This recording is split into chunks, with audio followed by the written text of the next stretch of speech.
When you look at the mirror every morning, what do you see? Who are you? Are you the one that says, mirror, mirror on the wall, who's the fairest of them all? Comparing and competing?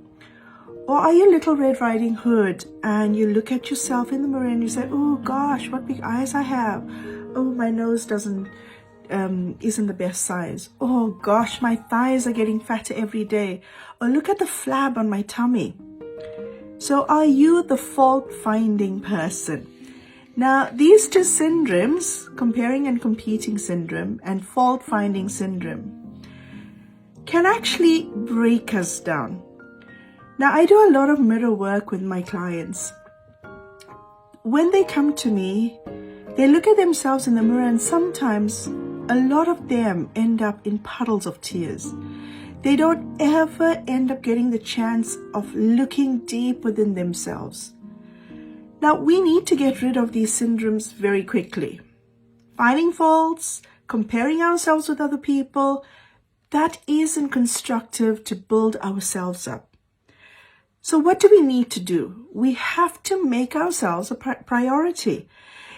If you don't make that person that's staring back at you a priority, then that person is always going to feel less of themselves. Now, how do we actually fall in love? How do we make that person that's staring back at us in the mirror a priority? Now, the first thing we need to do is develop a relationship with them. Get to know who they are. Get to know what their strengths are, what their weaknesses are. Celebrate their strengths. And promise yourself that you'll always be working to make yourself the best version of you. Because when you can do this, you'd find that all the obstacles will just disappear from your path.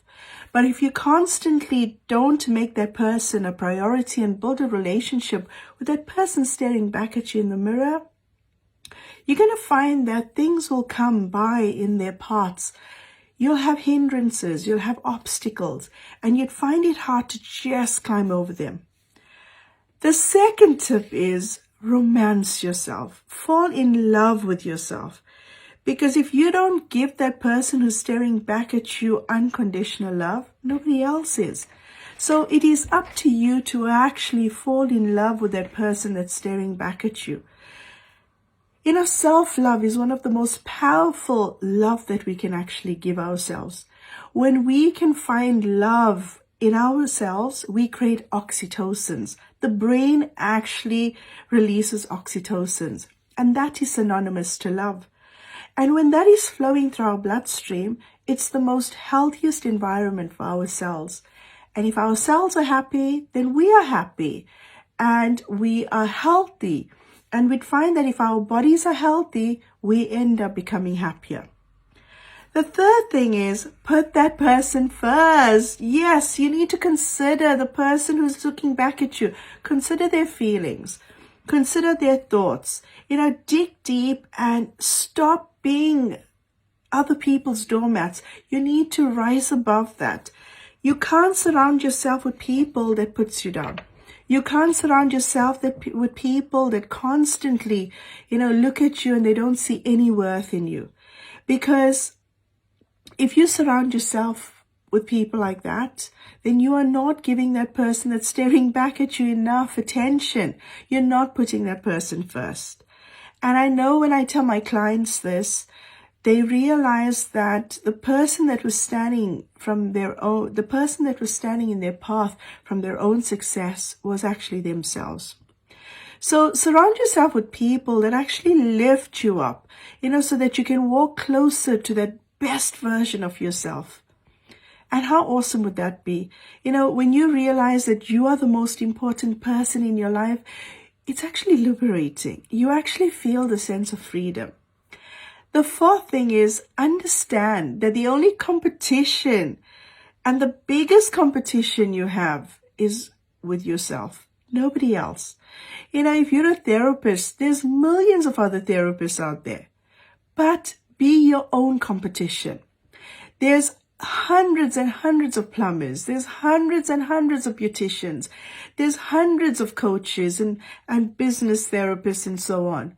But what makes you stand out?